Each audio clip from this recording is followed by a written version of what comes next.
बेहद स्वागत आप सभी का। मैं आपके साथ अब्दुल नबी हसन। उत्तराखंड की चार धाम यात्रा धार्मिक आस्था और विश्वास का प्रतीक है, जहां हर साल लाखों श्रद्धालु अपनी मनोकामनाओं की पूर्ति के लिए पहुंचते हैं। इस यात्रा की सुगमता और सुरक्षा के लिए हेलीकॉप्टर सेवा का विशेष महत्व है। लेकिन पिछले सवा महीने में 5 हेलीकॉप्टर क्रैश की खबरों ने न सिर्फ यात्रियों के मन में खौफ पैदा कर दिया है, बल्कि राज्य की छवि को भी धूमिल किया है। पिछले 14 सालों में हुई 14 बड़ी घटनाओं में 41 लोगों की जान जा चुकी है। यह गंभीर स्थिति सरकार के लिए हादसे की तरह है, एक चेतावनी जो लगातार अनदेखी नहीं की जा सकती। मुख्यमंत्री पुष्कर सिंह धामी ने इस पर तत्काल प्रभाव से सख्त कदम उठाने का आदेश दे दिया है। सबसे पहले केदार घाटी में हेलीकॉप्टर की संख्या कम करने का निर्देश जारी हुआ, ताकि ओवरलोडिंग से बचा जा सके और उड़ानों को सुरक्षित बनाया जा सके। साथ ही हेलीकॉप्टर को वजन को सीमित करने और नियमों की सख्ती से पालन सुनिश्चित करने के लिए एक नई संचालन नियमावली बनाने का भी आदेश दिया गया। धामी सरकार ने यह भी साफ किया है कि अब किसी भी हेली कंपनी की मनमानी बर्दाश्त नहीं की जाएगी। कल हुई दुर्घटना के बाद मुख्यमंत्री ने एक जांच कमेटी गठित करने का ऐलान किया है, जो पूरे मामले की गहराई से जांच करेगी और दोषियों के खिलाफ कड़ी कार्रवाई करेगी। यह कदम राज्य सरकार की उस प्रतिबद्धता को दर्शाता है जो सुरक्षित यात्रा सुनिश्चित करने की दिशा में उठाई जा रही है। सरकार ने जो निर्देश दिए हैं उनका कड़ाई से पालन किया जाएगा।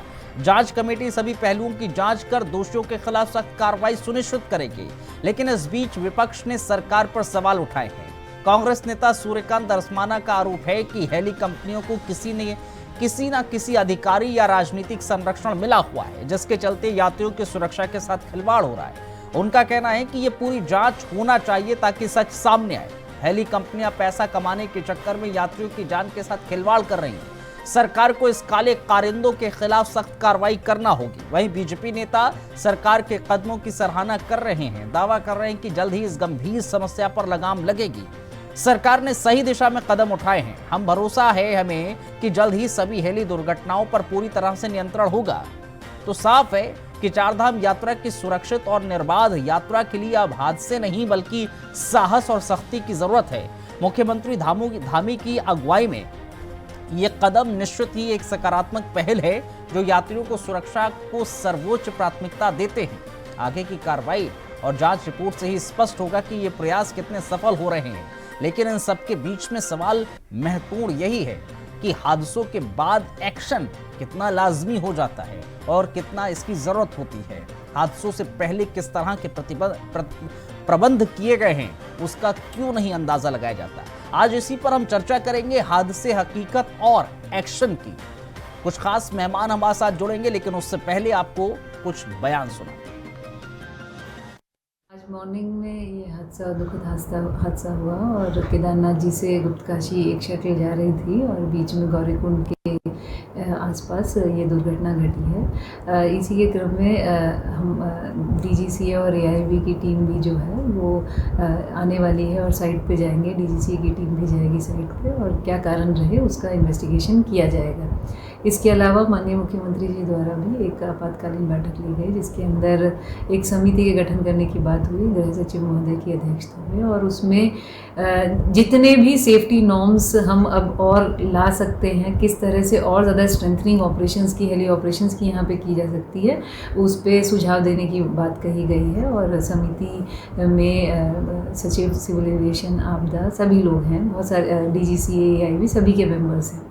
इसके अलावा एक कंट्रोल रूम यहाँ पे बनाने का, जिसमें कि सभी विभाग सेफ्टी या जो चाहे सुरक्षा वाले हो गए, चाहे मेट वाले हो गए, चाहे हमारे डीजीसीए के हो गए, यहाँ पे एक बनाया जाएगा, जिससे एक स्मूथ कोऑर्डिनेशन में ये सारे हेली ऑपरेशन करें। निश्चित रूप से हर दुर्घटना से कुछ न कुछ सबक मिलती है और जिस प्रकार से जो दुर्घटना हुई है, मौसम खराब होने के कारण दुर्घटना हुई है, लेकिन आदरणीय मुख्यमंत्री पुष्कर सिंह धामी जी ने इन घटनाओं को बहुत गंभीरता से लिया है और नई एसओपी भी जारी की गई है। और जो हमारे हेली कंपनी के जो ऑपरेटर हैं उनको भी सख्त से निर्देश दिए गए हैं, किसी भी प्रकार की कोताही किसी भी तरह से बर्दाश्त नहीं की जाएगी और उनके खिलाफ सख्त से सख्त कार्रवाई की जाएगी। तो केदारनाथ हेलीकॉप्टर हादसे 2013 से 25 तक हुए हैं। 24 दिन 2013 को गुप्तकाशी लौटते वक्त पायलट और इंजीनियर की मौत हुई थी। 2013 को गौरीकुंड पहाड़ियों पर सेना का MI-17 क्रैश हो गया, 20 सैनिकों की मौत हो गई थी। 18 अक्टूबर 2022 को कोहरे में पहाड़ी से टकराव हो गया था। हेलीपैड पर टेल रोटर की चपेट में अधिकारी की मौत हो गई। 2023 में 8 मई 2025 में गंगनानी के पास में क्रैश हुआ।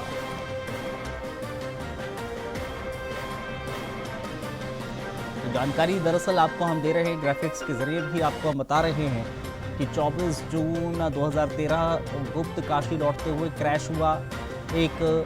इसके अलावा 25 जून 2013 में गौरीकुंड पहाड़ियों पर सेना का MI-17 क्रैश हुआ। 18 अक्टूबर 2022 को कोहरे में पहाड़ी से टकरा गया, क्रैश हो गया। 23 अप्रैल 2023 में हेलीपैड पर टेल रोटर की चपेट में आने से क्रैश हो गया। तो ये तमाम दरअसल चीज़ें देखने को मिली हैं, लेकिन इन सब के बीच में अब क्या कुछ एक्शन लिया जा रहा है, क्योंकि धामी सरकार लगातार एक्शन मूड में है और उसने दिशा निर्देश बाकायदा मुख्यमंत्री ने खुद जारी किए हैं इस पूरे मामले को लेकर। अब ये देखना होगा कि अब आने वाले वक्त में उन दिशा निर्देशों पर किस तरह से अमल किया जाता है, क्या नहीं किया जाता है, क्योंकि विपक्ष लगातार इस बात को लेकर कह रहा है कि हादसे लगातार हो रहे हैं। ऐसी यात्राओं में हेलीपैड सेवाएं जो है और उनके हेलीपैड सेवाओं को जो संचालित कर रहे हैं उनका या फिर सरकार के कोई नुमाइंदे या फिर अधिकारियों से साठगांठ होता है। इसी वजह से वो अपनी मनमानी करते हैं। बहुत सारे तमाम तरह के विषय निकल कर सामने आए जो विपक्ष भी सवाल उठा रहा है। अब उस पर किस तरह से एक्शन लिया जाएगा या जा सकता है, ये भी ज़रूर सोचने वाला विषय है।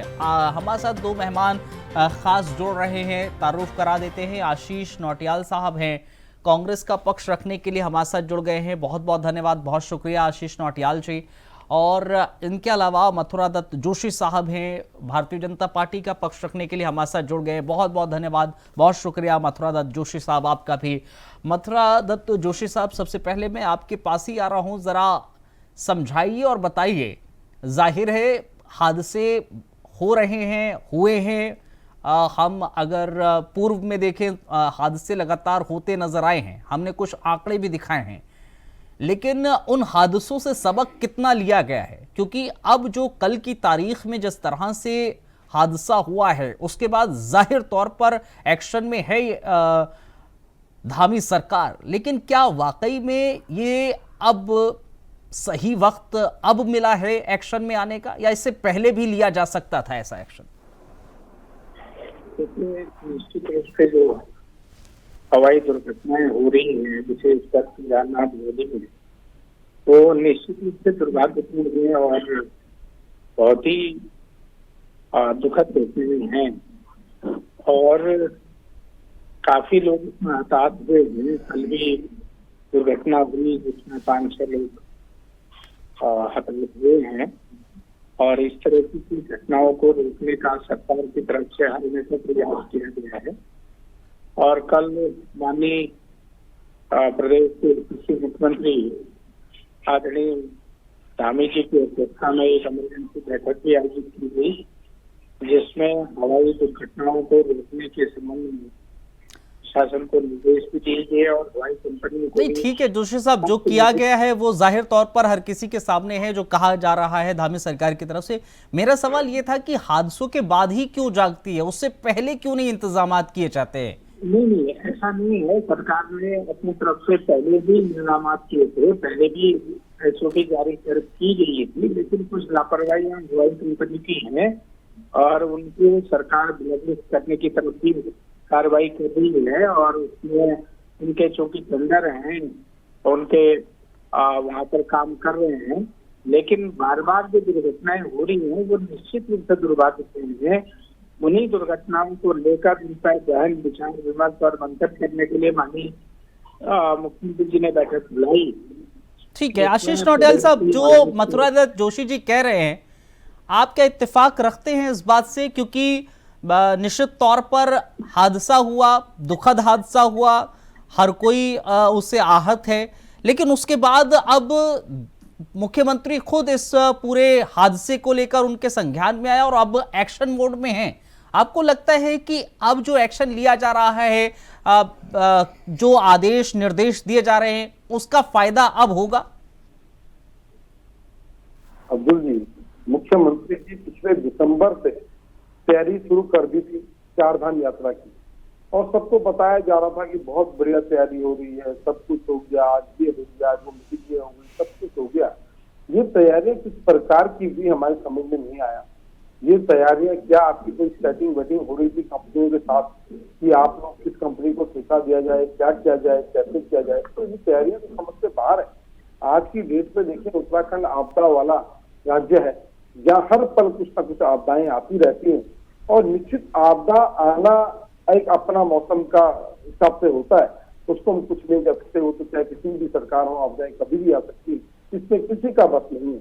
लेकिन आपदा आने के बाद उसके लिए क्या क्या व्यवस्थाएं हैं, ये करना निश्चित सरकार का कार्य होता है। आज आप हवाई जहाज को देखें, आपने जो हमारे हेलीकॉप्टर उड़ रहे हैं उनको हमने टेम्पो बनाकर रख दिया। दुनिया भर के लोग जो केदारनाथ आ रहे हैं वो चाहते हैं कि हम हेलीकॉप्टर में ही जाएं, पर केदारनाथ की परिस्थितियां इस प्रकार की नहीं है कि इतनी मात्रा में हेलीकॉप्टर उड़ाए जाए। हेलीकॉप्टर की भी मुझे लगता है कोई सीमा होती होगी।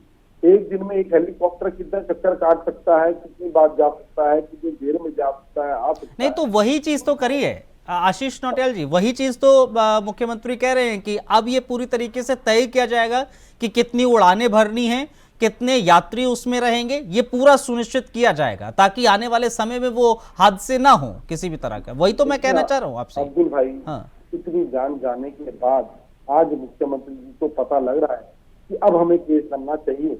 ये सब तो पहले का काम था। हर चीज का प्रोटोकॉल होता है, नियम होता है, हर गाड़ी की कैपेसिटी होती है, जो निश्चित की भी कैपेसिटी होगी, जो भी होगा। जोशी जी, इस बात में दम है। हाँ, आशीष नौटियाल जी की बात में दम है। ये पहले नहीं डिसाइड किया जा सकता था, और जाहिर तौर पर खुद मुख्यमंत्री यात्रा का जायजा लेते हुए नजर आए थे, और ऐसा पहली बार भी नहीं है कि कोई ऐसा केदारनाथ में ऐसा हेली हादसा हुआ हो। इससे पहले भी ऐसे हुए, और आप इस बात से बखूबी जानते होंगे जोशी जी, नौटियाल जी और तमाम लोग की उत्तराखंड में तमाम लोग इस समय अगर केदारनाथ धाम जाना चाह रहे हैं तो वो कहते हैं हेलीकॉप्टर से ही चले जाएं, और वहां जो सेवाएं चल रही हैं वो लगातार भरते जाते हैं। सवाल तो ये भी उठते हैं जोशी जी कि उनकी मिली भगत है, इस वजह से उनको छूट दे दी गई है।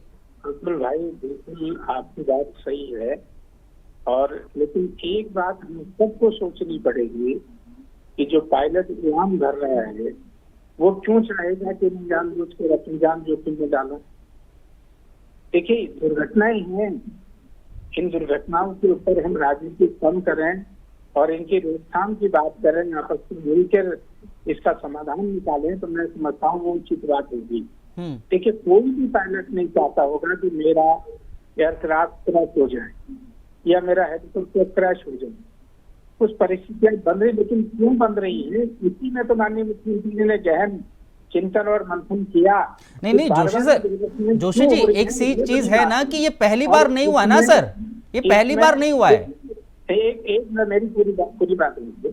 इसी में चेक करने के लिए, इसी में तो चेक लगाने के लिए माननीय मुख्यमंत्री जी ने कल ही इमरजेंसी बैठक बुलाई कि चलिए एक दुर्घटना हो सकती है, दो हो सकती है, कोई बात, कोई भी पायलट नहीं चाहता है कि वो भी मौत की घाट उतर जाए, वो कभी नहीं चाहेगा कि उसका हेलीकॉप्टर क्रैश हो।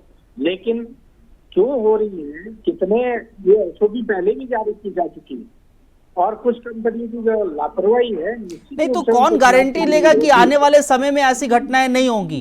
दिशा निर्देश जारी कर दिए गए, उसको पालन कैसे करवाया जाएगा, कैसे वहां पर सब लोगों को देखा जाएगा, वो चीजें है ना सर। निश्चित रूप से इनका पालन कराया जाएगा, स्थानीय प्रशासन उसको देखेगा, और एक बात निश्चित रूप से हर हेलीकॉप्टर की हर लैंडिंग में चेकिंग की व्यवस्था करने की बात भी माननीय मुख्यमंत्री जी ने कही है। उसको देख के ही उसका जो टेक्निकल ऑडिट कराया जाएगा ताकि वो उड़ान भरने के लिए फिट है या नहीं है, क्या कमी है, क्या दिक्कतें हैं, इसमें किया जाएगा। एक बात। दूसरी बात, सरकार ने जो महत्वपूर्ण कदम केदारनाथ के लिए उठाया है, वहां पर रोपवे का निर्माण हो रहा है, और माननीय प्रधानमंत्री जी का आभार व्यक्त करते हैं, मुख्यमंत्री जी का धन्यवाद देते हैं कि उन्होंने केदारनाथ की यात्रा को सुगम बनाने के लिए, हेली सेवाओं के उपयोग को कम करने के लिए, दुर्घटनाओं को से बचने के लिए और वहीं पर जल्दी से जल्दी यथाशीघ्र आप देखिएगा रोपवे का निर्माण होगा और यात्रियों के लिए यात्रा सुगम होगी। ठीक है आशीष नौटियाल, क्या लगता है आपको, आशीष नौटियाल, लगता है कि आपको जो दिशा निर्देश दिए गए, जो बातें कही जा रही हैं, वो अमली जामा उसको पहनाया जा सकता है, वो वाकई में धरातल पर उतरती नजर आएंगी? देखिए, मैं तो कहूंगा, कहावत है हजूर बहुत देर हो गई आते आते। जब इतनी जाने आपने गंवा दी, उसके बाद आपको पता लग रहा है कि अब जो है हम ये जांच करेंगे। ये तो देखिए बहुत बड़ी बात नहीं थी, अगर पहले ही ये व्यवस्थाएं बना दी जाती तो आज इससे आम लोगों को अपनी जान गंवानी पड़ती। हेलीकॉप्टर के अंदर पूर्ण रूप से वीआईपी कल्चर चल रहा है, जबकि देखिए पहाड़ हमारे देवी देवता जो है इतनी दूर जाकर इसलिए तो बसे थे कि यहाँ पे वो लोग आए जो यात्रा करने आ रहे हैं, ना कि पिकनिक स्पॉट। और लोगों ने हेलीकॉप्टर के माध्यम से इसको पिकनिक स्पॉट बनाकर रख दिया। वहाँ ग्लेशियर है, वहाँ की कई, हमने तो ये भी सुना है कि वहाँ पर जोर से आवाज भी लगाने के लिए मना करते थे केदारनाथ के अंदर कि जोर से मत बोलो, ग्लेशियर पिघल जाएंगे, ग्लेशियर में खतरा है। तो वहाँ हेलीकॉप्टर एकदम टेम्पो की तरह दौड़ाए जा रहे हैं। अधिक मार्जिन को लेकर किस प्रकार से कमाई की जाए, हेलीकॉप्टर की सीमाएं तय नहीं है, कितने हेलीकॉप्टर एक दिन में कितने चक्कर काटेगा। और निश्चित हमारे गुरुजी मसौदा जोशी ने बताया कि पायलट की कोई नहीं चाहेगा, और मुझे भी लगता है पायलट भी नहीं चाहेगा और सीएम भी नहीं चाहेगा कि इस प्रकार से हेलीकॉप्टर क्रैश हो जाए, किसी की जान जाए, कोई भी नहीं चाह सकता। अगर कोई मानव है तो मेरे ख्याल से उस तरह का सोच भी नहीं सकता। ठीक है, लेकिन अधिक मार्जिन के लिए, अधिक कमाई के चक्कर में कंपनियां जो हैं वो निश्चित इस प्रकार का काम कर सकती हैं, क्योंकि कंपनियों ने भी अगर वहां का कॉन्ट्रैक्ट लिया है तो क्या दिया है, ये सब चीजें भी डिपेंड करती हैं कि उन्हें भी कमाई करने के लिए बैठे। तो पायलट ने निश्चित, अगर मैं अपनी समस्या बताई होगी कि मैं एक दिन में 10 चक्कर काट सकता हूँ, क्या पता उससे 12 चक्कर कटवाए जा रहे हो, कुछ भी संभव है। ये जांच का विषय है, जांच से पता लगेगा।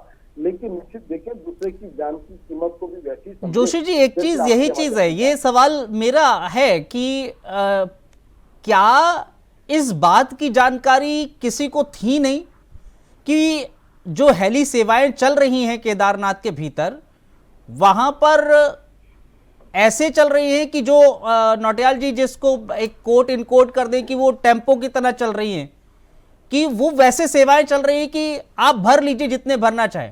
हाँ, आपकी क्षमता 7 की है, आप 8 ले जा रहे हैं, 9 ले जा रहे हैं। ये क्या इस बात का अंदाजा, और जो अगर आपको मान लीजिए 2 राउंड लेने हैं तो आप 4 राउंड ले रहे हैं, वो भी लिए जा रहे हैं, वो भी किया जा रहा है। क्या इसकी जानकारी प्रशासन को पहले से नहीं है क्या? और अगर नहीं है तो भी बहुत बड़ी सवाल है। मैं ये मान सकता हूँ कि 2 राउंड की जगह 3 राउंड लग रहे हैं, 4 राउंड लग रहे हैं, मान सकता हूँ। लेकिन ये नहीं कि देशभक्तियों की तरह आप वैल्यू कर दें, 5 आदमी तो 5 ही जाएंगे, 6 की जगह 6 ही जाएंगे, वजन तोल के ही जाएगा, सिटिंग अरेंजमेंट भी वैसे ही किया जाएगा। मैं भी गया हूँ, ऐसा नहीं कि नहीं गए। लेकिन मैंने कहा है कि सबसे पहले कोई भी पायलट ये नहीं चाहेगा कि उसकी मौत सामने हो, जानबूझ के मौत के कुएं में नहीं कूदेगा। हाँ, क्यों दुर्घटनाएं हो रही हैं उसका निश्चित रूप से टेक्निकल ऑडिट होने की बात है। मैंने मुख्यमंत्री जी ने जांच के आदेश भी दिए हैं। वहाँ के जो जिलाधिकारी हैं, बहुत ही होनहार जिलाधिकारी हैं, बड़े विद्वान जिलाधिकारी। नहीं, जोशी जी, मेरा सवाल ये नहीं था कि ठीक है आदेश दे दीजिए। मेरा सवाल सुने, मेरा सवाल ये था कि क्या प्रशासन को, सरकार को इस बात की जानकारी नहीं थी कि वहां पर इस तरह चल रहा है वहां पर? देखिए, हाँ, प्रशासन को मालूम होता है, हाँ, लेकिन गलत जब कोई करेगा तब ना। मैंने कहा ना, कोई भी पायलट चाहेगा कि वो मौत के कोई में कूद जाए, जहाज उड़ा हो और उसमें कूद जाए। सर, पायलट नहीं, कोई भी इंसान, किसी भी इंसान की मौत नहीं चाहेगा, कोई भी नहीं चाहेगा, जाहिर है। जो पायलट, जिस पायलट को कई घंटों उड़ाने का, हजार घंटे, 2 हजार घंटे, 8 10 हजार घंटे उड़ान भरने का अनुभव होता है, वो पायलट कभी नहीं चाहेगा। ये जब कल ही दुर्घटना हुई है, 10 साल से उड़ान भर रहे हैं वो पायलट। लेकिन हाँ, ये बात आपकी बिल्कुल सही है, मैं सहमत हूँ। माननीय मुख्यमंत्री जी भी इसमें गंभीर है कि जितनी भी हेली सेवाएं हैं, जितने हेलीकॉप्टर वहाँ वर्किंग में हैं, जो उड़ान भर रहे हैं, उनका निश्चित रूप से डेली टेक्निकल ऑडिट होना चाहिए। अगर उनकी चेकिंग होगी, टेक्निकल ऑडिट होना चाहिए, रूट ऑडिट होना चाहिए प्रॉपर। तो हम इन दुर्घटनाओं को रोक सकते हैं। हाँ। ये व्यवस्था होनी चाहिए। माननीय मुख्यमंत्री जी ने कल जिलाधिकारी को निर्देश भी दिए हैं, वो सिविल एविएशन डिपार्टमेंट के हमारे सेक्रेटरी हैं उनको निर्देश दिए हैं, जो यूकाटा के सीओ हैं उनको निर्देश दिए हैं कि इस तरह की लापरवाही बिल्कुल नहीं होनी चाहिए और हवाई कंपनियों को जो हम एसओपी जारी करते हैं उनका पालन करने के लिए मजबूर किया जाए। अगर वो पालन नहीं करते हैं उनको ब्लैकलिस्ट करने की बात भी माननीय मुख्यमंत्री जी ने कही है। और इन ऐसी दुर्घटनाओं के लिए सरकार बहुत संवेदनशील है, सरकार चिंतित है और सरकार उन परिवारों के प्रति अपनी संवेदनाएं भी व्यक्त करती है। भारतीय जनता पार्टी भी अपनी संवेदनाएं व्यक्त करती है, लेकिन कभी भी हम नहीं चाहेंगे, हमारी सरकार नहीं चाहेगी इस तरह की घटनाओं की पुनरावृत्ति हो। अगर इसमें कोई भी अधिकारी, चाहे वो कितना ही बड़ा अधिकारी हो, अगर उसमें दोषी पाया जाएगा तो निश्चित रूप से उस अधिकारी के खिलाफ भी कार्रवाई होगी। और वहाँ के जो एसडीएम है, आप सहमत होते हैं इस बात से आशीष नौटियाल? बात देखिए, जब इतनी घटनाएं दुर्घटनाएं होती हैं तो मुख्यमंत्री जी जरूर कुछ ना कुछ आदेश तो देंगे, तो जनता क्या कहेगी जिन्होंने इनको चुना है। उन्होंने आदेश दिए हैं और आदेश के बाद कितनी कार्रवाई होती है, कितने इनके अपने लोगों की क्या संदिग्धता है, क्या समस्याएं थी कि हेलीकॉप्टर ज्यादा चक्कर काट रहे हैं या कम काट रहे हैं, क्या पायलट ने पहले अपनी कंपनी को सूचित किया था कि भैया हेलीकॉप्टर को सर्विस की आवश्यकता है, क्या है, ये तो जांच का विषय है। लेकिन अब इसमें ये भी डिपेंड करता है सरकार, क्योंकि आपको पता है 40% कमीशन की सरकार है, इलेक्ट्रल बॉन्ड वाली सरकार है, क्या इन्होंने दे रखा है, ये सब चीजें दिखेंगी और उसके बाद जो भी होगा। लेकिन आज हेली सेवा शायद मुझे लगा मुख्यमंत्री ने बंद कर दी कुछ टाइम के लिए, लेकिन जो हो अच्छा हो, अच्छे के लिए सरकार काम करे। और किसी की कुछ भी है, आप चाहे इलेक्ट्रल बॉन्ड लें, चाहे 40% कमीशन लें, पर कम से कम उन जगहों को बख्श दें जहाँ लोगों की जान का सवाल है, जहाँ लोगों की जिंदगी दांव पर हो, कम से कम वहाँ इस प्रकार का काम न करें। राज्य हित, देश हित, मानव हित सर्वोपरि होना चाहिए, उस पर काम करे तो बहुत अच्छा हो। जोशी जी, नौटियाल जी कह रहे रेवेन्यू क्या जान से बड़ा हो गया? देखिए, यहाँ पर रेवेन्यू की कोई बात ही नहीं है। यहाँ पर किसने रेवेन्यू की बात कर दी? मैंने इसलिए कहा कि मेरे भाई अगर इसमें राजनीतिक शब्द जाल न करें तो उपयोग न करें तो अच्छी बात है, क्यों जरूरत हो रही करने की। अगर वो भी चिंतित हैं तो हम भी चिंतित हैं। सरकार है, हमारी जिम्मेदारी हमारी बनती है। हम कब चाहेंगे कि हमारी सरकार में ऐसी दुर्घटनाएं हों? मैंने कहा ना, हमारे माननीय मुख्यमंत्री जी बहुत ही संवेदनशील हैं और गंभीर हैं और इस तरह की दुर्घटनाओं के खिलाफ सख्त कार्रवाई, जो लोग गलत लोग हैं, अगर कोई दोषी है उनके खिलाफ हम कार्रवाई करेंगे। कल माननीय मुख्यमंत्री जी ने कहा है उसकी जांच भी होगी, वो जांच में अगर कोई दोषी पाया जाएगा तो निश्चित रूप से कार्रवाई होगी। और भविष्य में माननीय मुख्यमंत्री जी ने और सरकार ने, लेकिन जोशी जी, आपको ये नहीं लगता है कि जब कोई हादसे हो जाते हैं उसके बाद ही ये दिशा निर्देश दिए जाते हैं? मेरा वही सवाल है ना। नहीं, आप ठीक कह रहे हैं, पहले भी दिए, मैं कह रहा हूँ, लेकिन वो जमीन पर नहीं उतर पाते हैं ना, वो धरातल पर नहीं उतरते। मैंने आपको एक शब्द कहा कि जो पहले उड़ान भर रहा हो वो क्या जानबूझ के अपने आप की मौत से कोई भी धकेले का? पायलट की भी तो मौत हुई है। अब कोई टेक्निकल, हाँ इतने है कि टेक्निकल ऑडिट हो और कंपनियां जबरदस्ती उड़ान न भरें, ठीक, और उसमें उनके समय घंटे निर्धारित हों, फेरे निर्धारित होने चाहिए, और जो सवारियां कितनी बिठाएंगे आप जैसा कह रहे हैं। चलिए ठीक है सर, मेरा अनुभव है कि फालतू सवारी नहीं बिठाता हेलीकॉप्टर वाला। ठीक है सर, जाहिर है ये अब आने वाला वक्त बताएगा कि क्या ऑडिट होता है, क्या नहीं होता है, और जो दिशा निर्देश दिए वो धरातल पर उतर पाते हैं, नहीं उतर पाते। बेहद शुक्रिया आप दोनों का हमारे साथ जुड़ने के लिए, हमें ज्वाइन करने के लिए, अपनी बातें रखने के लिए बहुत बहुत शुक्रिया, बहुत धन्यवाद। आप दर्शकों का भी बहुत बहुत शुक्रिया, बहुत धन्यवाद। छोटा सा ब्रेक के उस पर खबरों का सिलसिला जारी है।